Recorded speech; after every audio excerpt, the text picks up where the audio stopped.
عن ابي هريره رضي الله تعالى عنه قال قال رسول الله صلى الله عليه وسلم اجتمع قوم في بيت من بيوت الله يتلون كتاب الله ويتدارسونه بينهم الا نزلت عليهم السكينه وغشيتهم الرحمه وغرتهم الملائكه وذكرهم الله في من عنده سيدي ভাইরে মা ও মুগ্ধ ভাইরে মা এমিন ভাইরে মা আসিফি ভাইরে মা সাইদি ভাইরে মা ও মুগ্ধ ভাইরে মা এমিন ভাইরে মা আসিফি ভাইরে মা তোমরা বড়ই ভাগ্যবতী আনলে ধরাই দিনের জ্যোতি তোমরা বড়ই ভাগ্যবতী আনলে ধরাই দিনের জ্যোতি সালাম জানাই তোমায় ফেরেশতা সালাম জানাই তোমায় ফেরেশতা সাইদি ভাইরে মা মুগ্ধ ভাইরে মা ইয়ামিন ভাইরে মা ইনান ভাইরে মা তোমরা বড়ই ভাগ্যবতী আনলে ধরাই দিনের জ্যোতি সালাম জানাই তোমায় ফেরেশতা সালাম জানাই তোমায় ফেরেশতা কেউ হারিয়ে ছেলে আর কেউ হারিয়ে ভাই কেউ হারিয়ে দিনের সাথী নিশ্চয় ধরা কেউ হারিয়ে ছেলে আর কেউ হারিয়ে ভাই কেউ হারিয়ে দিনের সাথী নিশ্চয় ধরা তাদের স্মৃতি অন্তরে কেঁদে কেঁদে গুমরে মরে তাদের স্মৃতি অন্তরে কেঁদে কেঁদে গুমরে মরে বুক ভেঙে যায় কান্না ফুরায় না সালাম জানাই তোমায় ফেরেশতা ফয়সাল ভাইরে মা ও অসীম ভাইরে মা তাহমিদ ভাইরে মা ফারহান ভাইরে মা তোমরা বড়ই ভাগ্যবতী আনলে ধরাই দিনের জ্যোতি সালাম জানাই তোমায় ফেরেশতা সালাম জানাই তোমায় ফেরেশতা আন্দোলনের ডাকে তারা জাগ্রত সব প্রাণ জীবন দিয়ে রেখেছিল আল কোরআনের মান ঠিক না ঠিক আন্দোলনের ডাকে তারা জাগ্রত সব প্রাণ জীবন দিয়ে রেখেছিল আল কোরআনের মান দিনের বিজয় আনতে যারা সদাই ছিল পাগল পারা দিনের বিজয় আনতে যারা সদাই ছিল পাগল পারা আর ছায়ায় তাদের ঠিকানা সালাম জানাই তোমায় ফেরেশতা সাইদি ভাইরে মা ও মুগ্ধ ভাইরে মা ইয়ামিন ভাইরে মা আসিফি ভাইরে মা তোমরা বড়ই ভাগ্যবতী আনলে ধরাই দিনের জ্যোতি সালাম জানাই তোমায় ফেরেশতা সালাম জানাই তোমায় ফেরেশতা জোরে বলেন আমিন আর জোরে বলেন আমিন ডক্টর মরিস বুকাইরি সামারে 2 মাস ছুটি পাইতেন দেশে যে আরব শাইখকে ফোন করলেন প্রিয় শাইখ আমি কোরআন শিখতে চাই আমি কোরআন পড়তে চাই কোরআন জানতে চাই আরব শাইখ বললেন ঠিক আছে কোনো সমস্যা নাই আপনি শিখবেন আপনাকে আমি কোরআন শিখাবো বলেন আল্লাহু আকবার ডক্টর মরিস বুকাইরি এবার এই সামারে যে 2 মাস ছুটি পাইতেন আল্লাহর কিতাব আল্লাহর কোরআন শিখার জন্য আরব শায়েখের কাছে তিনি শুরু করে দিলেন। 1 নয় 2 নয় 3 নয় 4 নয় 5টি বছর ধরে ডক্টর মরিস বুকাইরি সুন্দর করে আল্লাহর কোরআন শিখলেন। ডক্টর মরিস বুকাইরি আল্লাহর কোরআন শিখছে, আল্লাহর কোরআনের ভুল ধরবে তাই, ঠিক না বেঠিক? কিভাবে ভুল ধরে যায় আল্লাহর কিতাবের আল্লাহর কোরআনে? ডক্টর মরিস বুকাইরি এই উদ্দেশ্যে কোরআন শিখলেন সুন্দর করে। ডক্টর মরিস বুকাইরি এবার যখন আল্লাহর কোরআন পড়া শুরু করে দিলেন, বিসমিল্লাহির রহমানির রহিম, আলহামদুলিল্লাহি রাব্বিল আলামিন।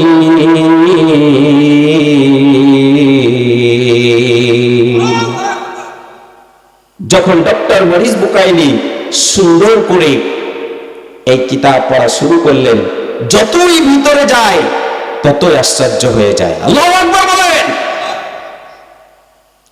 যতই ভিতরে যায় আশ্চর্য হয়ে যায়, যতই পড়তে থাকে ডক্টর মরিস বুকাইরি অবাক হয়ে যায়। কি না এই আল্লাহর কিতাবে আছে cosmology, embryology, botany, human body, সাগর জল, পাহাড় জল, কি না এই আল্লাহর কিতাবে? ডক্টর মরিস বুকাইরি এক পর্যায়ে বলতে বাধ্য হলো, আসলে তো ঠিকই, এ কিতাব হলো এমন একটা কিতাব যেই কিতাবের ভিতরে কোনো ভুল নাই, বরং এই কিতাবের ভিতরে আমি যতই পড়ি আমার মনে হয় যেন এটা একটা বিজ্ঞানময় কোরআন, যেটা আল্লাহ সূরা ইয়াসিনের ভিতরে সুন্দর করে বলে দিলেন, ইয়াসিন ওয়াল কুরআনিল হাকীম।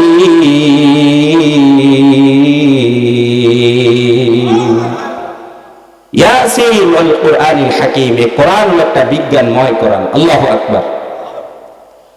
প্রিয় পাবনাবাসী, বলুন তো দেখি, শূন্যের উপরে যে এরোপ্লেন, উড়োজাহাজ, যেটি মন কি মন, টন কি টন এটা ওয়েট, আবার এর ভিতরে হাজার হাজার মানুষ এক দেশ থেকে আরেক দেশে যায়। যারা হাজী সাহেবগণ আছেন, উমরা করেছেন, হজ করেছেন, আপনারা কিন্তু এরোপ্লেনে চড়ে ওই মক্কা নগরীতে গেছেন, ঠিক না বেঠিক? তাহলে বলুন তো দেখি, শূন্যের উপরে এত একটা ভারী জিনিস কোথা থেকে পেয়েছে? এই কোরআন গবেষণার ফসল। বলেন আল্লাহু আকবার। শুধু কি তাই না, বলুন তো দেখি, একটা ছোট্ট ভারী জিনিস পানির উপরে দিলে ওটা কিন্তু সাথে সাথে ডুবে যায়। আর লোহার যন্ত্র, যে জাহাজ, কত ভারী ওয়েট, আবার ওর উপরে কত ওয়েট দিয়ে, ওজন দিয়া, মন কি মন, টন কি টন ওজন দিয়া পানির উপরে এক দেশ থেকে অপর দেশে যায়, ঠিক না বেঠিক? বলুন তো দেখি, এই কোরআন গবেষণা করেই কিন্তু তারা এই সব কিছু বাহির করেছে। লিল্লাহে তাকবীর, লিল্লাহে তাকবীর। সব কিছুর সমাধান দিতে পারে।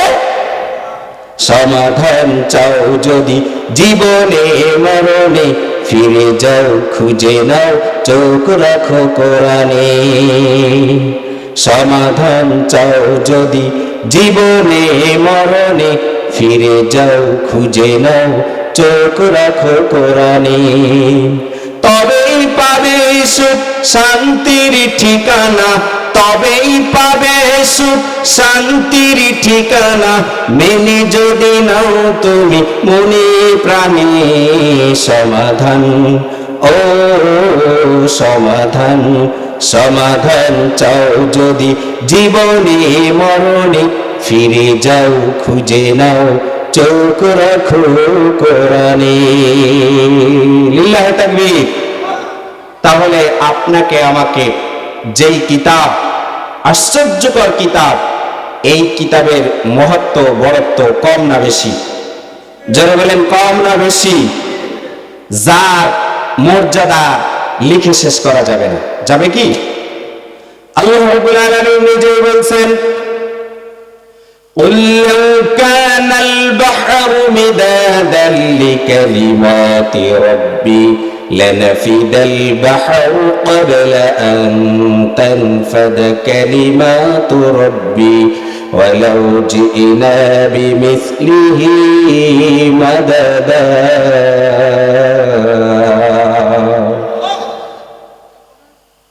আল্লাহ রাব্বুল আলামিন বললেন, এই পৃথিবীর গাছগুলো যদি কলম বানানো হয়, আর সমস্ত পানিগুলো যদি কালি করা হয়, ওয়ালাউ আন্না মা ফিল আরদি মিন শাজারাতিন আকলামু ওয়াল বাহরু ইয়ামুদ্দুহু মিন বা'দিহি সাবআতু আবহুরিন মা নাফিদাত কালিমাতুল্লাহ।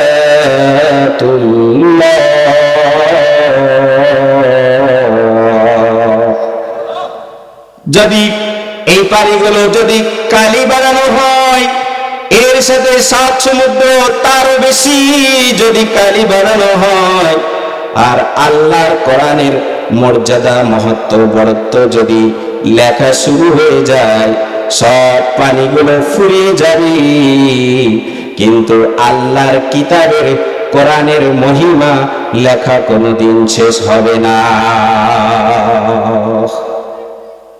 সেই কোরআনের মাদ্রাসা এখানে। প্রিয় হাজিরিন, আল্লাহর এই কিতাব এমন আশ্চর্যকর কিতাব, এই কিতাবকে আমরা এখন জিজ্ঞাসা করব, কিছু প্রশ্ন করব আল্লাহর কোরআনকে। আল্লাহর কোরআন কত সুন্দর করে উত্তর দিবে আমরা একটু খেয়াল করি। এখন যদি আপনি বলেন, ও কোরআন, তোমার বাড়ি কোথায়, তুমি কোথায় ছিলে? কোরআন কত সুন্দর করে উত্তর দিবে, বাল হুয়া কুরআনুম মাজিদুন ফি লাওহিন মাহফুজ। আমার বাড়ি হলো লাওহে মাহফুজে। এটা অতীব সম্মানিত কিতাব, যে কিতাব সংরক্ষিত ছিল লাওহে মাহফুজে। আল্লাহু আকবার বলেন। কোরআনের ভাই, কোরআনকে জিজ্ঞাসা করলাম, এবার বলি, ও কোরআন, 12টি মাস আছে, 12টি মাসের ভিতরে তুমি কোন মাসে এসেছিলে? যদি আমরা, আল্লাহু আকবার, ওয়া আদরাকা মা লাইলাতুল কদর লাইলাতুল কদরি খায়রুম মিন আলফি শাহর। কোরআন উত্তর দিবে, আমি রমজানের ভিতরে সবচেয়ে শ্রেষ্ঠ একটা রাত আছে, বলুন তো সেই রাতের নাম কি? আরো জোরে বলেন। এই কদরের রাতে আমি এসেছি, হে নবী, আপনি জানেন কি সেই কদরের রাত কি? কদরের রাত হলো 1000 মাস অপেক্ষা শ্রেষ্ঠ। সুবহানাল্লাহ। আল্লাহর নবী বললেন, ইয়া রাসূল, আল্লাহর নবী বললেন, আল্লাহ, আমার উম্মতের হায়াত তো কম, অন্যান্য নবীদের উম্মতের হায়াত তো অনেক বেশি ছিল। আল্লাহ কত সুন্দর করে আমার নবীকে বলে দিলেন, নবী, অন্যান্য নবীদের উম্মতদের হায়াত বেশি দিয়েছি, কিন্তু আমি রমজানের ভিতরে একটা রাত রেখেছি, যেই রাতের ইবাদত করলে পরে 1000 মাস ইবাদত করলে যে সওয়াব পাওয়া যায়, আমি আপনার উম্মতের জন্য এই রাতটা স্পেশাল ভাবে রেখে দিয়েছি। তার মানে হলো আপনার উম্মতের হায়াত কম কিন্তু বরকত বেশি। সুবহানাল্লাহ বলেন। আপনার উম্মতের হায়াত কম, এই কদরের রাত রেখেছি, এই একটি রাত সুন্দরভাবে ইবাদত করবে, এই রমজানের যে বেজোর রাতগুলো আছে, ইবাদত করবে সুন্দরভাবে, কদর পেয়ে যাবে। আর এই কদরের মর্যাদা এত বেশি, 1000 মাস ইবাদত করলে যে সওয়াব, আমি আল্লাহ রাব্বুল আলামিন সেই সওয়াব আপনার উম্মতের লিখিয়ে দিব। বুঝলাম তাহলে কোরআন এসেছে কদরের রাতে। এবার কোরআনকে যদি বলা হয়, ও কোরআন তুমি কি জন্য এসেছো, কোরআন এবার কত সুন্দর করে উত্তর দিবে। সূরাত ইব্রাহিম বলবে, আলিফ লাম রা কিতাবুন আনজালনাহু ইলাইকা লিতুখরিজান নাস মিনাল যুলুমাতি ইলান নূর।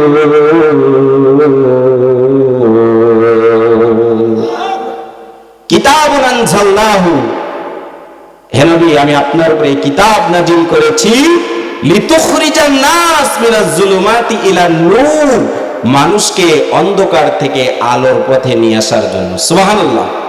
তার মানে হলো কোরআন এসেছে গোমরাহী মানুষগুলো বেছে বেছে, গোমরাহী পথ যারা যাবে, কোরআন যদি আসে, কোরআন যদি পড়ে, কোরআনের ছায়া তলে আসে, তাহলে কোরআনই তাদের অন্ধকার থেকে ধরে নিয়ে এসে জান্নাতের পথ, আলোর পথে তাদেরকে নিয়ে যাবে। কোরআন পড়ার দরকার আছে না নাই? জোরে বলেন। আপনার সন্তানকে কোরআন শেখানোর দরকার আছে না নাই?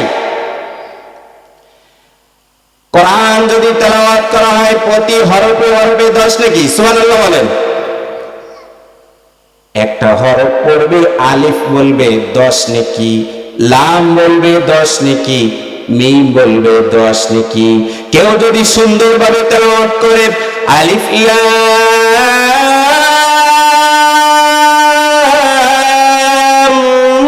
মিম, তাহলে তার আমল নামায় আমার আল্লাহ ভালোবেসে 30টি নেকি লিখবে। সুবহানাল্লাহ। রাসূল বলেন, না আকুলু আলিফ লাম মিম, আমি আলিফ লাম মিম একটা শব্দ বলে নাই, আমি বলেছি আলিফ একটি হরফ, লাম একটি হরফ, আর মিম একটি হরফ। যে ব্যক্তি সুন্দরভাবে আলিফ লাম মিম তেলাওয়াত করবে, আমার আল্লাহ রাব্বুল আলামিন ভালোবেসে তার আমল নামায় 30টি নেকি লিখে দিবে।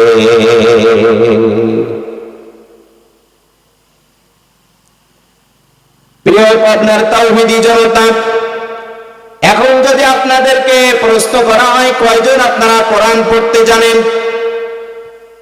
এখানে যদি বলা হয় সহি শুদ্ধভাবে কয়জন আপনারা কোরআন তেলাওয়াত করতে পারেন, তাহলে দেখা যাবে শতকরা 80 জন কিন্তু ফেল। ঠিক না বেঠিক? আরো জোরে বলেন। আর 20 জন পড়তে জানে, তার ভিতরে সহিভাবে, আবার 10% ফেল করবে, আর 10% হয়তোবা ভালোভাবে শুদ্ধভাবে তেলাওয়াত করতে পারবে, তাও সন্দেহ আছে না নাই? কিন্তু আপনাকে আমাকে কোরআন শিক্ষা করা ওয়াজিব, ঠিক না বেঠিক? অবশ্যই আপনাকে কোরআন শিখতে হবে, আপনার সন্তানকে কোরআন শিখাতে হবে। যদি আপনি না শেখেন, না শিখান, আল্লাহর আসামির কাঠ গড়ায় আপনাকে দাঁড়ানো লাগবে।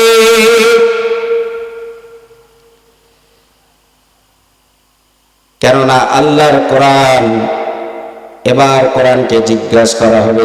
কোরআনকে আমরা জিজ্ঞাসা করি, ও কোরআন, বুঝলাম তুমি এসেছো মানুষকে হেদায়েতের পথে নিয়ে যাওয়ার জন্য, তাহলে তোমাকে তো আমরা পড়বো, কিভাবে পড়বো কোরআন একটু বলে দাও। কোরআন বলবে, ওয়ারাত্তিলিল কুরআনা তারতিলা,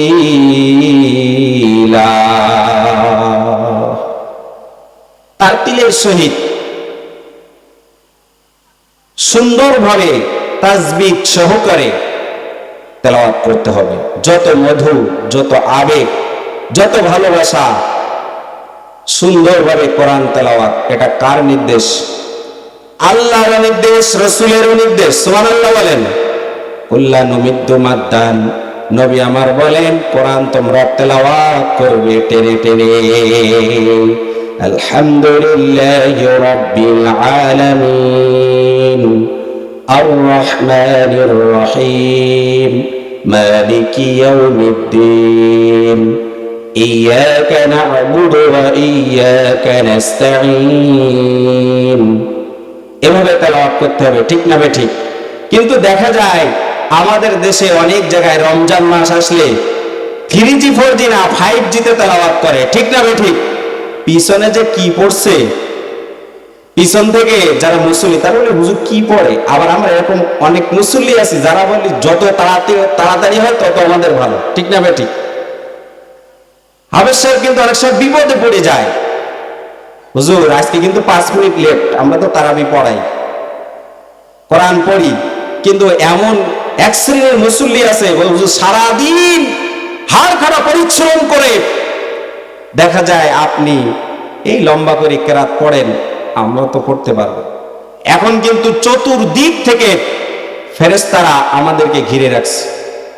দিনের মজলিসে যখন একত্রিত হয়ে আল্লাহর কোরআনের তেলাওয়াত শোনা হয়, করা হয়, আল্লাহর কিতাবের দার্স তাফসীর শোনা হয় যেখানে, ততক্ষণ পর্যন্ত আল্লাহর রহমত বৃষ্টির ফোঁটার মতো নাজিল হয়। আল্লাহু আকবার বলেন।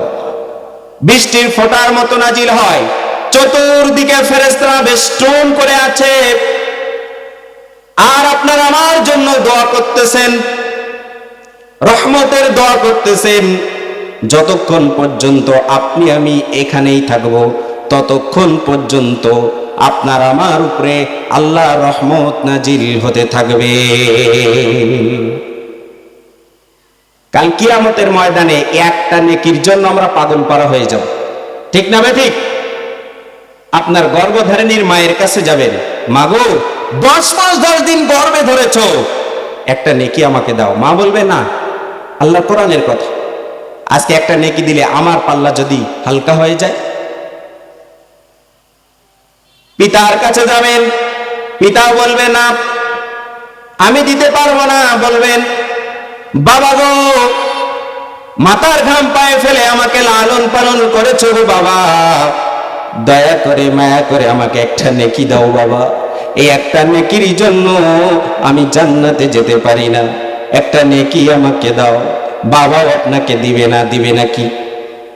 ভাইয়ের কাছে যাবেন, ও ভাই দুনিয়ার বুকে কত মহব্বতের সাথে ভালোবাসার সাথে একই সাথে একাকার হয়ে দুই ভাই থেকেছি, ভাই আমি বড় কষ্টের ভিতরে আছি, অসহায়ের ভিতরে আছি, একটা নেকি আমাকে দাও। একটা নেকি কিন্তু আপনাকে দেওয়া হবে না, সে নিজেই বলবে যদি একটা নেকি আপনাকে দেই তাহলে আমার যদি পাল্লাটা হালকা হয়ে যায় আর আমি যদি জাহান্নামী হয়ে যাই, এই জাহান্নামের ভয়ে আপনার পিতাও দিবে না, আপনার মাও দিবে না, আপনার ভাইও দিবে না, আপনার যতই আপনজন হোক না কেন একটা নেকি আপনাকে আমাকে কিন্তু দিবে না। তাহলে আল্লাহ তাআলা হয়তোবা এই যে শৌখেতু, এই যে মাদ্রাসা কেন্দ্রিক যে সামিয়ানার ভিতরে আমরা আছি, যতটুকু সময় আমরা আল্লাহর কোরআন থেকে কথা হচ্ছে, ঠিক না ঠিক? আল্লাহর কোরআন থেকে নবীর জীবনী থেকে আলোচনা করতেছি, কোনো কিচ্ছা কাহিনী নয়। যতক্ষণ পর্যন্ত আল্লাহর কোরআনের কথা শুনবো ততক্ষণ পর্যন্ত এই সময়টা যেখানে ব্যয় করতেছি, আল্লাহ রাব্বুল আলামিন ওই দিন বাহানা তালাশ করবে, বলবে আমার ওই আব্দুর রহিম, ওই আব্দুল কুদ্দুস, ওই শৌখেতু, ওই মাদ্রাসার মাহফিলে কষ্ট হওয়া সত্ত্বেও তারা কিন্তু আল্লাহ আমার কোরআনের আলোচনা শুনেছে। আল্লাহু আকবার।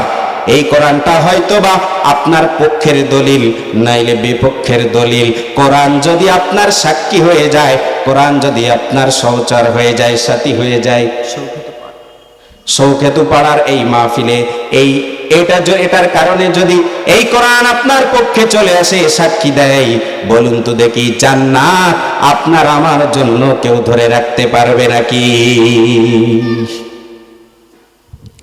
কারণ আল্লাহ রাসূল সাল্লাল্লাহু আলাইহি সাল্লাম বলেন, সহিহ হাদিসের বর্ণনা, এই কিয়ামতের দিন এই কোরআনকে অনেক বেশি পাওয়ার দেওয়া হবে। কি হলো মাই? অনেক বেশি পাওয়ার তাকে দেওয়া হবে। এই কোরআন যার পক্ষে সুপারিশ করবে আল্লাহ রব্বুল আলামিন ওই সুপারিশ কবুল করবে। আল্লাহু আকবার। এই কোরআন যে বিতর্ক করবে, তর্ক করবে, আল্লাহ ওই তর্ক মেনে নিবে। এই কোরআন যে সামনের দিকে রেখেছে, এই কোরআন যে তেলাওয়াত করেছে, কোরআন বুঝেছে, কোরআন পড়েছে, সে অনুযায়ী আমল করেছে, আল্লাহ রাসূল বলেন তার ঠিকানা হবে জান্নাত। আর যে ব্যক্তি এই কোরআনকে পিছনে রেখেছে, তার অর্থ হলো কোরআন তেলাওয়াত করে নাই, কোরআন পড়ে নাই, কোরআন অনুযায়ী আমল করে নাই, আর এই কোরআনের বিরোধিতা করেছে, তার ঠিকানা হবে জাহান্নাম।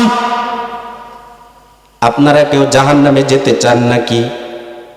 তাহলে জান্নাতে যেতে হলে এই কোরআনের পক্ষে থাকতে হবে। কে কে রাজি? হাত তুলে দেখান। লিল্লাহে তাকবীর, লিল্লাহে তাকবীর। আল কোরআনের আলো সংসদে জালো, লিল্লাহে তাকবীর। জোর কমাই দেন, গলা টানতেছে, একটু জোর বাড়াই দেন। সাউন্ড সিস্টেম ভালো না একদম। এমনি তো রেগুলার প্রোগ্রাম, আর এরকম কণ্ঠ। প্রিয় উপস্থিতি, তাহলে এই কোরআন আমরা এখন সংসদে দেখতে চাই। কোথায়? সংসদে। আমরা তো জীবনে অনেককেই ক্ষমতায় দেখলাম, ঠিক না বেঠিক? আচ্ছা, এবার একটু সবাই এই কোরআন পার্লামেন্টে যাক, আমরা চাই কি চাই না? এই কোরআন দিয়ে দেশ চলুক, কোরআন দিয়ে রাষ্ট্র চললে কেমন দেখায়, কেমন শান্তি আসে, এটা দেখার দরকার আছে না নাই? তাহলে আকুল আবেদন পাবনাবাসীর কাছে, যেভাবে কোরআন পার্লামেন্টে যায়, কোরআন সংসদে যায়, আমরা সম্মিলিতভাবে সবাই মিলে এই কোরআনকে এবার পার্লামেন্টে পাঠাবো, ঠিক না বেঠিক? প্রিয় হাজিরিন, তাহলে বলতেছিলাম কোরআন যার সুপারিশ করবে তার ঠিকানা হবে জান্নাত, আর এই কোরআন যার বিপক্ষে চলে যাবে তার ঠিকানা হবে জাহান্নাম।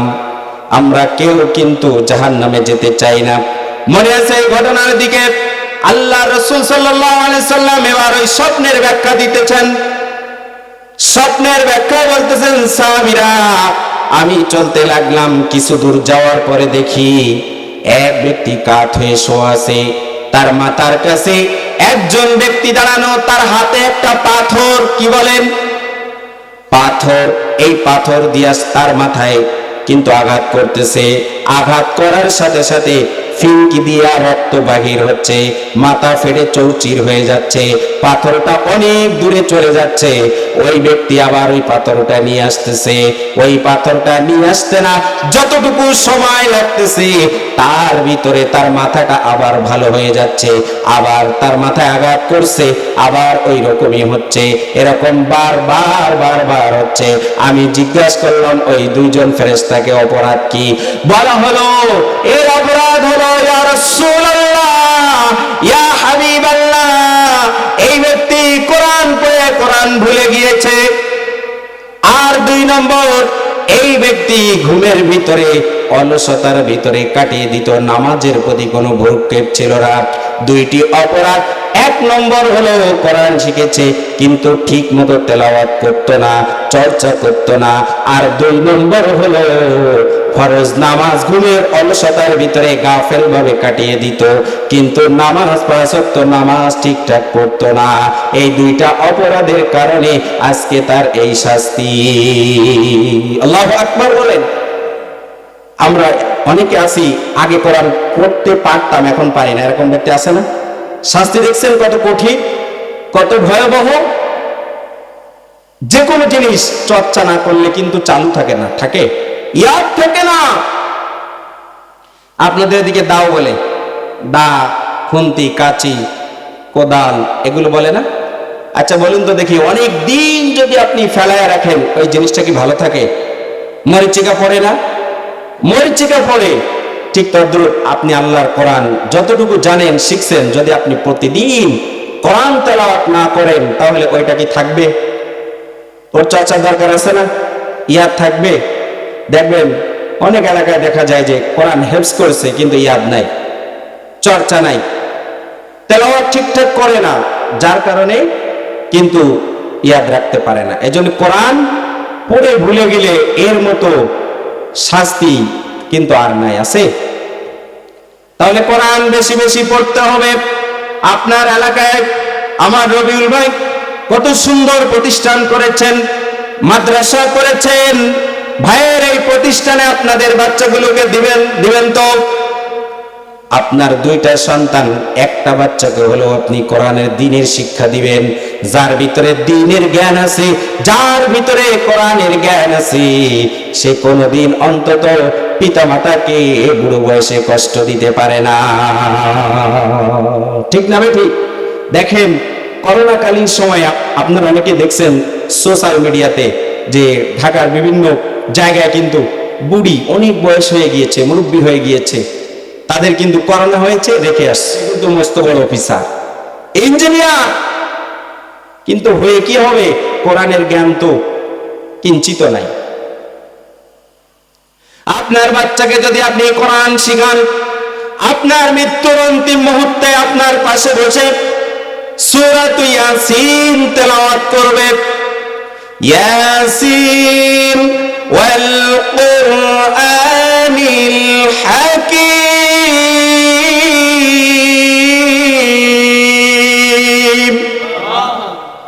আপনার মৃত্যুর যন্ত্রণা লাঘব করে দিবে কে?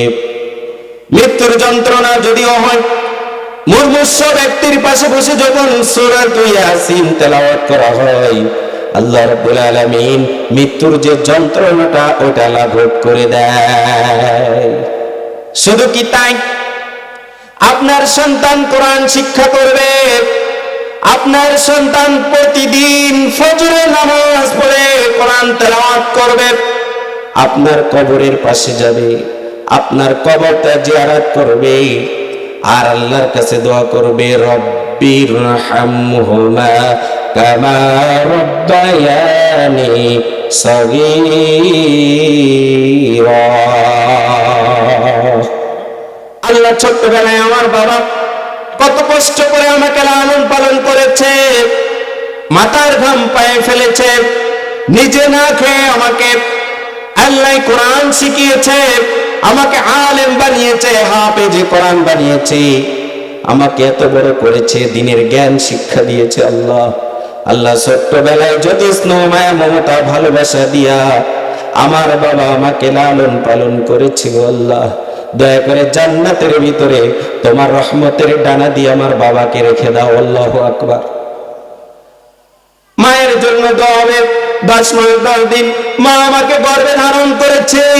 এই গহীন শীতের ভিতরে মায়ের ডান পাশে প্রসাদ করে দিয়েছি, মা বাম পাশে নিয়ে ঘুমিয়েছে, বাম পাশে প্রসাদ করে দিয়েছি, মা এবার কলিজার মধ্যে বুকের মধ্যে করে নিয়ে ঘুমায়েছে, বুকের উপরে নোংরা করেছি, প্রসাদ করেছি, মা কিন্তু একটা থাপ্পড় দেছে না, কি বলেন, আদর করেছে, ভালোবেসেছে, মায়া দিয়েছে, মমতা দিয়েছে, সুন্দরভাবে চুমু দিয়েছে।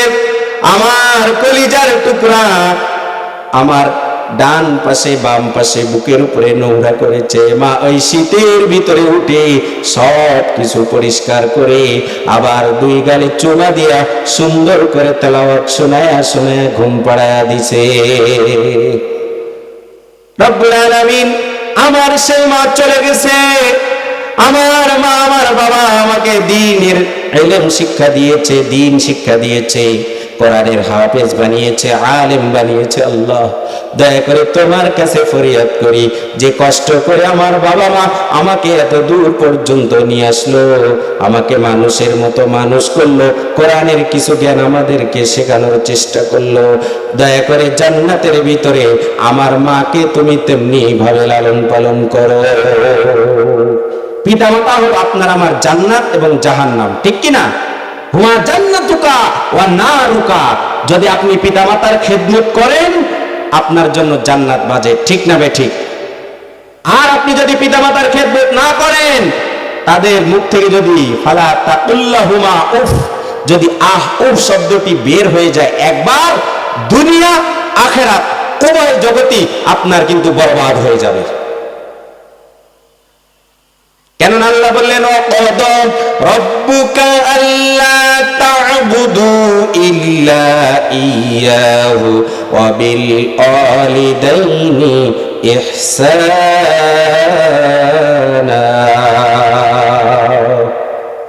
আল্লাহর ইবাদত করো। 2 নম্বর অর্ডার, আদেশ হলো পিতামাতার খেদমত করো, পিতামাতার সহিত ইহসান করো। কত গুরুত্ব দেখছেন? আল্লাহর ইবাদত করার পরপরই 2 নম্বর অর্ডার যেটা আল্লাহ করেছেন সেটা হলো আপনার পিতামাতার খেদমত করতে হবে। অনেকে আছে আমরা পিতামাতাকে খেদমত করি না, আরো রূঢ় আচরণ করি, খারাপ আচরণ করি, আছে না নাই? যে মায়ের 1 দাঁড় দুধের দাম আপনার গায়ের চামড়া জুতা বানায় দিলেও সেই ঋণ শোধ হবে না। হবে কি? মায়ের 1 দাঁড় দুধের দাম, মায়ের 1 দাঁড় দুধের দাম কাটিয়া গায়ের চাম, পাপস বানাইলে ঋণ শোধ হবে না। এমন দরদি ভবে কেউ হবে না আমার মা, এমন দরদি ভবে কেউ হবে না আমার মা। আল্লাহু আকবার। তাহলে পিতামাতার খেদমত করব তো? প্রিয় হাজিরিন, তাহলে কোরআন নিয়ে কথা বলতেছিলাম। এই কোরআন হলো আল্লাহর কিতাব, আল্লাহ নিজে এটা সংরক্ষণ করবে। বলেন আল্লাহু আকবার। আল্লাহ বললেন ইন্না নাহনু নাযালনা যিকরা ওয়া ইন্না লাহু লাহাফিজুন।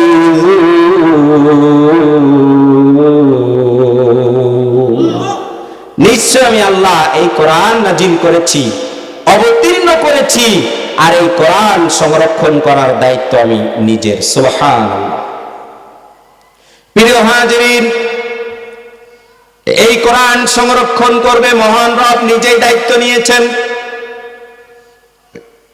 এই কোরআনকে যদি কাফেরের গোষ্ঠী যারা, জালিমের গোষ্ঠী যারা, আবু জেহেল উতবা শাইবার গোষ্ঠী যারা, তারা যদি এই কোরআন সমগ্র পৃষ্ঠাগুলো এক জায়গায় করে যদি পুড়িয়ে ছাই করে দেওয়া হয়, ছাই করে দেয়, ভূষীভূত করে দেয়, বলুন তো দেখি মুহূর্তের ভিতরে আল্লাহর এই কোরআন আবার সাথে সাথেই তৈরি হয়ে যাবে।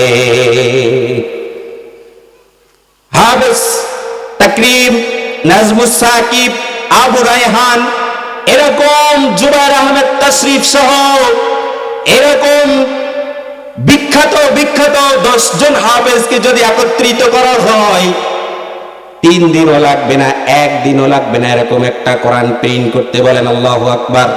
তার মানে বোঝা গেল যত ধর্মের কিতাব আছে কোন ধর্মের কিন্তু হাফেজ নাই, শুধুমাত্র এক আল্লাহর অলৌকিক মুজিজা।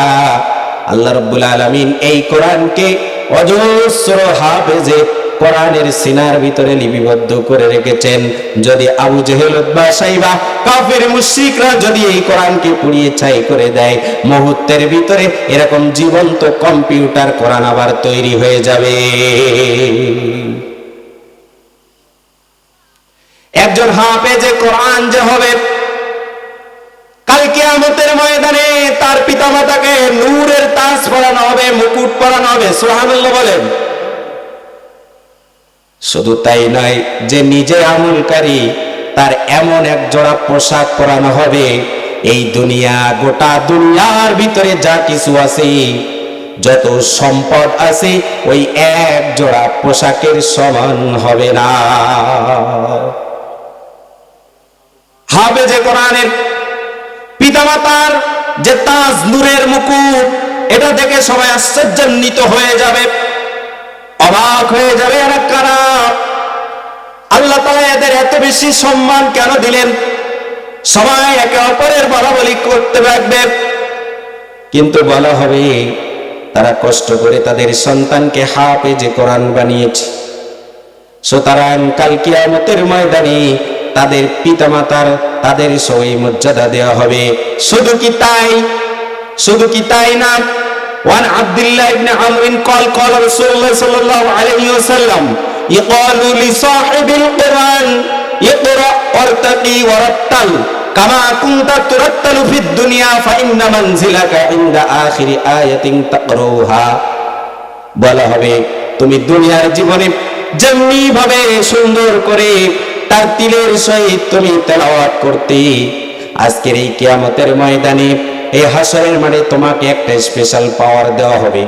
এখন তুমি একটা একটা করে আয়াত তেলাওয়াত করো আর জান্নাতের এক এক তলায় উঠতে থাকো। সেই হাদিস থেকে বলতেছি, এরকম পাওয়ার দিবেন। এখানে দুইটা বর্ণনা পাওয়া যায়, একটা হবে যে কোরআন, আরেকটা হলো যে কোরআন সুন্দরভাবে শিখছে এবং সে অনুযায়ী আমল করছে। বলা হবে একটা একটা করে সুন্দর করে এক আয়াত তেলাওয়াত করো আর জান্নাতের এক এক তলায় তুমি আরোহণ করো, যেখানে যে তোমার তেলাওয়াত শেষ হবে। তাহলে আয়াত আছে 6666, মতান্তরে 36। বলেন তো দেখি, এই 6666 তলা যদি আপনি কোরআন ঠিক মতো ইয়াদ করেন, কোরআন সংরক্ষণ করেন, কোরআন হিফজ করেন, কোরআন তেলাওয়াত করেন, সে অনুযায়ী আমল করেন, জান্নাতে আপনার জায়গায় কত উঁচু হবে। সুবহানাল্লাহ, আল্লাহু আকবার বলেন। তাহলে কোরআন পড়বেন তো, সবাই বলেন কোরআন শিখবেন তো। ও আপনার তাওহীদি জনতা, আমি জানি আপনারা ইসলাম প্রিয় মানুষ, আপনাকে কোরআন শিখতেই হবে। আজ থেকে এই সৌখেতু পাড়ার এই কোরআনের মাহফিল থেকে প্রতিজ্ঞাবদ্ধ হতে হবে যে আপনি নিজে কোরআন শিখবেন, আপনার আহাল বর্গ যারা আছে, আপনার সন্তান, আপনার নাতি যারা আছে, আপনার পোতা পুতনি যারা আছে, প্রত্যেককে কোরআনের শিক্ষা দিতে হবে। যদি আপনি না দেন, আল্লাহ রাসূলের কাজ করে আপনাকে দাঁড়াতে হবে। আল্লাহ আপনাকে জিজ্ঞাসা করবে, কেন শিখো নাই, কেন শিখাও নাই? عن عثمان عن النبي صلى الله عليه وسلم قال خيركم من تعلم القرآن وعلمه। উসমান রাদিয়াল্লাহু তাআলা নবী থেকে বর্ণনা করেন হাদিস, নবী করিম সাল্লাল্লাহু আলাইহি ওয়াসাল্লাম বলেন, তোমাদের মধ্যে সবচেয়ে উত্তম মানুষ, শ্রেষ্ঠ মানুষ হলো যে নিজে কোরআন শিক্ষা করে এবং অন্যকে শিক্ষা দেয়। আল্লাহু আকবার। তাহলে এই দ্বীনি প্রতিষ্ঠান, এই যে হেফজখানা, এখানে সন্তানকে দিলে যারা শিক্ষক আছেন, আমার ভাই রবিউল ইসলাম ভাই সহ এই হেফজখানার যারা উস্তাজুল মুকাররম আছেন, তাদেরও সওয়াব আছে না নাই? কারণ আল্লাহ রাসূল বলছেন, ইদা মাতাল ইনসান ইনকাতা আমালুহু ইল্লা মিন সালাসা আও সাদাকাতিন জারিয়াতিন আও ইলমিন ইয়ানতাফিউ বিহান নাস আও ওয়ালাদিন সালিহিন রাআহু মুসলিম। মুসলিমের বর্ণনা, ইদা মাতাল ইনসান, যখন কোন মানুষ মৃত্যুবরণ করবে, ইনকাতা আমালুহু, তার সমস্ত আমলের দরজা বন্ধ হয়ে যাবে, ইল্লা মিন সালাসা, তিনটি আমল তার জারি থাকবে। জোরে বলেন কয়টি? এক নম্বর হলো আও সাদাকাতিন জারিয়াতিন, যদি আপনি সদকায়ে জারিয়া, তার মানে হলো এখানে একটা প্রতিষ্ঠান আছে না নাই? এই প্রতিষ্ঠানে যদি আপনার একটা আয়ের উৎস, আপনার অর্থের একটা অংশ যদি এই প্রতিষ্ঠানের আপনার থাকে, আপনি মারা যাবেন, প্রতিষ্ঠান যতদিন পর্যন্ত থাকবে আপনি তার সব কবরে শুয়ে শুয়ে পেতে থাকবেন। সুবহানাল্লাহ। দ্বীনি প্রতিষ্ঠানে দিবেন, মসজিদে দিবেন, জনকল্যাণমূলক কাজে আপনার অর্থ ব্যয় করবেন, কোনোদিন বিফলে যাবে না। একটা নেকির জন্য পঙ্গপালের মতো ছোটাছুটি করবেন, দেখা যাবে আপনার এই দানটা কিন্তু পেশে পুলে আল্লাহ রাব্বুল আলামিন এত বড় করে ফেলেছেন। বলা হবে এই প্রাসাদ তোমার, এই অট্টালিকা তোমার। বলা হবে কেন? আল্লাহ, আমি তো এত বড় কোনো আমল করি নাই, এত বড় কাজ তো আমি করি নাই, আমার এত বড় জান্নাতে অট্টালিকা কোথা থেকে আসলো? আপনি নিজে হতভম্ব হয়ে যাবেন, নিজে অবাক হয়ে যাবেন, আশ্চর্যান্বিত হবেন। তখন কিন্তু বলা হবে, দেখো তুমি ওই সৌখেতু পাড়ার ওই কিন্ডারগার্টেন হেফজখানায় তুমি 1000 টাকা 5000 টাকা দান করেছিলে, যার কারণে ওই 1000 টাকা, ওই 5000 টাকা আমি আল্লাহ রাব্বুল আলামিন, আমরা যেমন গরু বাছুর একটা কিনি কি কিনি না, ওটা একটু একটু পেলে পেলে অনেক বড় করে ওটা কিন্তু আমরা অনেক দামে বিক্রি করি। ঠিক আপনার এই ছোট্ট দানটা আল্লাহ রাব্বুল আলামিনের কাছে যদি খালেস নিয়ত হয়, যদি সহি শুদ্ধ নিয়তে আল্লাহর সন্তুষ্টির জন্য দিয়া দিই, বলুন তো দেখি আল্লাহ রাব্বুল আলামিন যেমন আমরা গরু পেলে পুষে বড় করি, আপনার দানটাও পেলে পুষে বড় করে এরম বড় একটা অট্টালিকা তৈরি করেছে। আপনাকে বলা হবে, ও আব্দুর রহিম, ও আব্দুল করিম, এই অট্টালিকা তোমার। তখন আপনিও আশ্চর্যান্বিত হবেন, কি ব্যাপার, আমি এত বড় অট্টালিকা তো এরকম আমল করি নাই। কিন্তু বলা হবে, হ্যাঁ তুমি ওইখানে 1000 টাকা দান করেছিলে, যার কারণে আজকে তোমার জান্নাতের ভিতরে এত বড় একটা অট্টালিকা দেওয়া হয়েছে। হাদিস থেকে বলছি, অবাক হয়ে যাব আপনি আমি। প্রিয় উপস্থিতি, তাহলে আপনি আমি এখানে যে মাদ্রাসা ভাই করছে, এই মাদ্রাসার জন্য আজকে কিছু দিয়ে যাব তো অবশ্যই আমরা যারা স্থানীয় আছি ওয়াদাবদ্ধ হব, এই মাদ্রাসাটা আপনাদের এলাকার প্রতিষ্ঠান।